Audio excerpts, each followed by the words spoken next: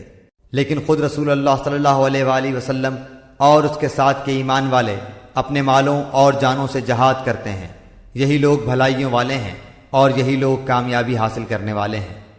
انہی کے لیے اللہ نے وہ جنتیں تیار کی ہیں جن کے نیچے نہریں جاری ہیں، جن میں یہ ہمیشہ رہنے والے ہیں، یہی بہت بڑی کامیابی ہے۔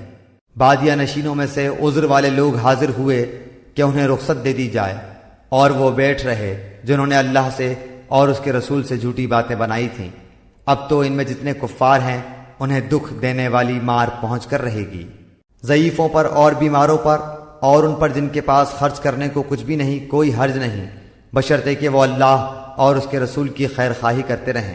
ایسے نیک کاروں پر الزام کی کوئی راہ نہیں، اللہ تعالیٰ بڑی مغفرت و رحمت والا ہے۔ ہاں ان پر بھی کوئی حرج نہیں جو آپ کے پاس آتے ہیں کہ آپ انہیں سواری مہیا کر دیں، تو آپ جواب دیتے ہیں کہ میں تو تمہاری سواری کے لیے کچھ بھی نہیں پاتا، تو وہ رنج و غم سے اپنی آنکھوں سے آنسو بہاتے ہوئے لوٹ جاتے ہیں کہ انہیں خرچ کرنے کے لیے کچھ بھی میسر نہیں۔ بے شک انہی لوگوں پر راہ الزام ہے جو باوجود دولت مند ہونے کے آپ سے اجازت طلب کرتے ہیں، یہ خانہ نشین عورتوں کا ساتھ دینے پر خوش ہیں، اور ان کے دلوں پر مہر خداوندی لگ چکی ہے جس سے وہ محض بے علم ہو گئے ہیں۔ یہ لوگ تمہارے سامنے عذر پیش کریں گے جب تم ان کے پاس واپس جاؤ گے۔ آپ کہہ دیجئے کہ یہ عذر پیش مت کرو، ہم کبھی تم کو سچا نہ سمجھیں گے۔ اللہ تعالی ہم کو تمہاری خبر دے چکا ہے، اور آئندہ بھی اللہ اور اس کا رسول تمہاری کارگزاری دیکھ لیں گے۔ پھر ایسے کے پاس لوٹائے جاؤ گے جو پوشیدہ اور ظاہر سب کا جاننے والا ہے، پھر وہ تم کو بتا دے گا جو کچھ تم کرتے تھے۔ ہاں وہ اب تمہارے سامنے اللہ کی قسمیں کھا جائیں گے جب تم ان کے پاس واپس جاؤ گے، تاکہ تم ان کو ان کی حالت پر چھوڑ دو، سو تم ان کو ان کی حالت پر چھوڑ دو۔ وہ لوگ بالکل گندے ہیں اور ان کا ٹھکانہ دوزخ ہے، ان کاموں کے بدلے جنہیں وہ کیا کرتے تھے۔ یہ اس لیے قسمیں کھائیں گے کہ تم ان سے راضی ہو جاؤ، سو اگر تم ان سے راضی بھی ہو جاؤ تو اللہ تعالیٰ کو ایسے فاسق لوگوں سے راضی نہیں ہوتا۔ دیہاتی لوگ کفر اور نفاق میں بہت ہی سخت ہیں، اور ان کو ایسا ہونا ہی چاہیے کہ ان کو ان احکام کا علم نہ ہو جو اللہ تعالیٰ نے اپنے رسول پر نازل فرمائے ہیں، اور اللہ بڑا علم و بڑی حکمت والا ہے۔ اور ان دیہاتیوں میں سے بعض ایسے ہیں کہ جو کچھ خرچ کرتے ہیں اس کو جرمانہ سمجھتے ہیں، اور تم مسلمانوں کے واسطے برے وقت کے منتظر رہتے ہیں۔ برا وقت انہی پر پڑنے والا ہے، اور اللہ سننے والا جاننے والا ہے۔ اور بعض اہل دیہات میں ایسے بھی ہیں جو اللہ تعالیٰ پر اور قیامت کے دن پر ایمان رکھتے ہیں، اور جو کچھ خرچ کرتے ہیں اس کو عند اللہ قرب حاصل ہونے کا ذریعہ اور رسول کی دعا کا ذریعہ بناتے ہیں۔ یاد رکھو کہ ان کا یہ خرچ کرنا بے شک ان کے لیے موجب قربت ہے۔ ان کو اللہ تعالیٰ ضرور اپنی رحمت میں داخل کرے گا۔ اللہ تعالیٰ بڑی مغفرت والا، بڑی رحمت والا ہے۔ اور جو مہاجرین اور انصار سابق اور مقدم ہیں اور جتنے لوگ اخلاص کے ساتھ ان کے پیرو ہیں، اللہ ان سب سے راضی ہوا اور وہ سب اس سے راضی ہوئے، اور اللہ نے ان کے لیے ایسے باغ مہیا کر رکھے ہیں جن کے نیچے نہریں جاری ہوں گی، جن میں ہمیشہ رہیں گے۔ یہ بڑی کامیابی ہے۔ اور کچھ تمہارے گرد و پیش والوں میں اور کچھ مدینے والوں میں ایسے منافق ہیں کہ نفاق پر اڑے ہوئے ہیں۔ آپ ان کو نہیں جانتے، ان کو ہم جانتے ہیں۔ ہم ان کو دوہری سزا دیں گے، پھر وہ بڑے بھاری عذاب کی طرف بھیجے جائیں گے۔ اور کچھ اور لوگ ہیں جو اپنی خطا کی اقراری ہیں، جنہوں نے ملے جلے عمل کیے تھے، کچھ بھلے اور کچھ برے۔ اللہ سے امید ہے کہ ان کی توبہ قبول فرمائے۔ بلا شبہ اللہ تعالیٰ بڑی مغفرت والا، بڑی رحمت والا ہے۔ آپ ان کے مالوں میں سے صدقہ لے لیجئے، جس کے ذریعے سے آپ ان کو پاک صاف کر دیں، اور ان کے لیے دعا کیجئے۔ بلا شبہ آپ کی دعا ان کے لیے موجب اطمینان ہے، اور اللہ تعالیٰ خوب سنتا ہے، خوب جانتا ہے۔ کیا ان کو یہ خبر نہیں کہ اللہ ہی اپنے بندوں کی توبہ قبول کرتا ہے اور وہی صدقات کو قبول فرماتا ہے، اور یہ کہ اللہ ہی توبہ قبول کرنے میں اور رحمت کرنے میں کامل ہے۔ کہہ دیجئے کہ تم عمل کیے جاؤ، تمہارے عمل اللہ خود دیکھ لے گا، اور اس کا رسول اور ایمان والے بھی دیکھ لیں گے۔ اور ضرور تم کو ایسے کے پاس جانا ہے جو تمام چھپی اور کھلی چیزوں کا جاننے والا ہے، سو وہ تم کو تمہارا رب سب کیا ہوا بتلا دے گا۔ اور کچھ اور لوگ ہیں جن کا معاملہ اللہ کا حکم آنے تک ملتوی ہے، ان کو سزا دے گا یا ان کی توبہ قبول کر لے گا، اور اللہ خوب جاننے والا ہے، بڑا حکمت والا ہے۔ اور بعض ایسے ہیں جنہوں نے ان اغراض کے لیے مسجد بنائی کہ ضرر پہنچائیں اور کفر کی باتیں کریں اور ایمانداروں میں تفریق ڈالیں اور اس شخص کے قیام کا سامان کریں جو اس سے پہلے سے اللہ اور اس کے رسول کا مخالف ہے، اور قسمیں کھا جائیں گے کہ بجز بھلائی کے اور ہماری کچھ نیت نہیں، اور اللہ گواہ ہے کہ وہ بالکل جھوٹے ہیں۔ آپ اس میں کبھی کھڑے نہ ہوں، البتہ جس مسجد کی بنیاد اول دین سے تقوی پر رکھی گئی ہے وہ اس لائق ہے کہ آپ اس میں کھڑے ہوں۔ اس میں ایسے آدمی ہیں کہ وہ خوب پاک ہونے کو پسند کرتے ہیں، اور اللہ تعالیٰ خوب پاک ہونے والوں کو پسند کرتا ہے۔ پھر آیا ایسا شخص بہتر ہے جس نے اپنی عمارت کی بنیاد اللہ سے ڈرنے پر اور اللہ کی خوشنودی پر رکھی ہو، یا وہ شخص کہ جس نے اپنی عمارت کی بنیاد کسی گھاٹی کے کنارے پر جو کہ گرنے ہی کو ہو رکھی ہو، پھر وہ اس کو لے کر آتش دوزخ میں گر پڑے، اور اللہ تعالیٰ ایسے ظالموں کو سمجھ ہی نہیں دیتا۔ ان کی یہ عمارت جو انہوں نے بنائی ہے ہمیشہ ان کے دلوں میں شک کی بنیاد پر کانٹا بن کر کھٹکتی رہے گی، ہاں مگر ان کے دل ہی اگر پاش پاش ہو جائیں تو خیر، اور اللہ تعالیٰ بڑا علم والا، بڑی حکمت والا ہے۔ بلا شبہ اللہ تعالیٰ نے مسلمانوں سے ان کی جانوں کو اور ان کے مالوں کو اس بات کے عوض میں خرید لیا ہے کہ ان کو جنت ملے گی۔ وہ لوگ اللہ کی راہ میں لڑتے ہیں جس میں قتل کرتے ہیں اور قتل کیے جاتے ہیں، اس پر سچا وعدہ کیا گیا ہے تورات میں اور انجیل میں اور قرآن میں، اور اللہ سے زیادہ اپنے عہد کو کون پورا کرنے والا ہے؟ تو تم لوگ اپنی اس بے پر جس کا تم نے معاملہ ٹھہرایا ہے خوشی مناؤ، اور یہ بڑی کامیابی ہے۔ وہ ایسے ہیں جو توبہ کرنے والے، عبادت کرنے والے، حمد کرنے والے، روزہ رکھنے والے یا راہ حق میں سفر کرنے والے، رکوع اور سجدہ کرنے والے، نیک باتوں کی تعلیم کرنے والے اور بری باتوں سے باز رکھنے والے، اور اللہ کی حدوں کا خیال رکھنے والے ہیں۔ اور ایسے مومنین کو آپ خوشخبری سنا دیجئے۔ پیغمبر کو اور دوسرے مسلمانوں کو جائز نہیں کہ مشرکین کے لیے مغفرت کی دعا مانگے، اگرچہ وہ رشتہ دار ہی ہوں، اس امر کے ظاہر ہو جانے کے بعد کہ یہ لوگ دوزخی ہیں۔ اور ابراہیم علیہ السلام کا اپنے باپ کے لیے دعائے مغفرت مانگنا وہ صرف وعدے کے سبب سے تھا جو انہوں نے اس سے وعدہ کر لیا تھا۔ پھر جب ان پر یہ بات ظاہر ہو گئی کہ وہ اللہ کا دشمن ہے تو وہ اس سے محض بے تعلق ہو گئے۔ واقعی ابراہیم علیہ السلام بڑے نرم دل اور بردبار تھے، اور اللہ ایسا نہیں کرتا کہ کسی قوم کو ہدایت کر کے بعد میں گمراہ کر دے جب تک کہ ان چیزوں کی صاف صاف نہ بتلا دے جن سے وہ بچیں۔ بے شک اللہ تعالیٰ ہر چیز کو خوب جانتا ہے۔ بلا شبہ اللہ ہی کی سلطنت ہے آسمانوں اور زمین میں، وہی جلاتا اور مارتا ہے، اور تمہارا اللہ کے سوا نہ کوئی یار ہے اور نہ کوئی مددگار۔ اللہ تعالیٰ نے پیغمبر کے حال پر توجہ فرمائی اور مہاجرین اور انصار کے حال پر بھی، جنہوں نے ایسی تنگی کے وقت پیغمبر کا ساتھ دیا۔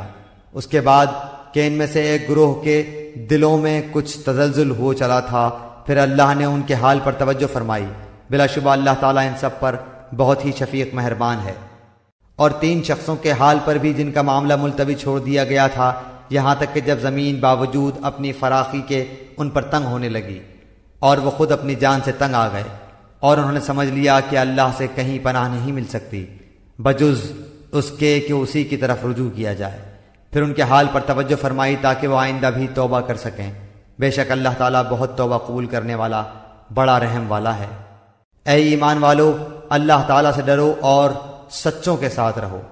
مدینے کے رہنے والوں کو اور جو دیہاتی ان کے گرد و پیش ہیں ان کو یہ زیبا نہ تھا کہ رسول اللہ کو چھوڑ کر پیچھے رہ جائیں، اور نہ یہ کہ اپنی جان کو ان کی جان سے عزیز سمجھیں۔ یہ اس سبب سے کہ ان کو اللہ کی راہ میں جو پیاس لگی اور جو تکان پہنچی اور جو بھوک لگی، اور کسی ایسی جگہ چلے جو کفار کے لیے معجب غیظ ہوا ہو، اور دشمنوں کی جو کچھ خبر لی، ان سب پر ان کے نام ایک ایک نیک کام لکھا گیا۔ یقیناً اللہ تعالیٰ مخلصین کا اجر ضائع نہیں کرتا۔ اور جو کچھ چھوٹا بڑا انہوں نے خرچ کیا اور جتنے میدان ان کو طے کرنے پڑے، یہ سب بھی ان کے نام لکھا گیا تاکہ اللہ تعالیٰ ان کے کاموں کو اچھے سے اچھا بدلا دے۔ اور مسلمانوں کو یہ نہ چاہیے کہ سب کے سب نکل کھڑے ہوں، سو ایسا کیوں نہ کیا جائے کہ ان کی ہر بڑی جماعت میں سے ایک چھوٹی جماعت جایا کرے تاکہ وہ دین کی سمجھ بوجھ حاصل کریں، اور تاکہ یہ لوگ اپنی قوم کو جبکہ وہ ان کے پاس آئیں ڈرائیں تاکہ وہ ڈر جائیں۔ اے ایمان والو، ان کفار سے لڑو جو تمہارے آس پاس ہیں، اور ان کو تمہارے اندر سختی پانا چاہیے، اور یہ یقین رکھو کہ اللہ تعالیٰ متقی لوگوں کے ساتھ ہے۔ اور جب کوئی صورت نازل کی جاتی ہے تو بعض منافقین کہتے ہیں کہ اس صورت نے تم میں سے کس کے ایمان کو زیادہ کیا ہے، سو جو لوگ ایمان والے ہیں اس صورت نے ان کے ایمان کو زیادہ کیا ہے اور وہ خوش ہو رہے ہیں، اور جن کے دلوں میں روگ ہے اس صورت نے ان میں ان کی گندگی کے ساتھ اور گندگی بڑھا دی، اور وہ حالت کفر ہی میں مر گئے۔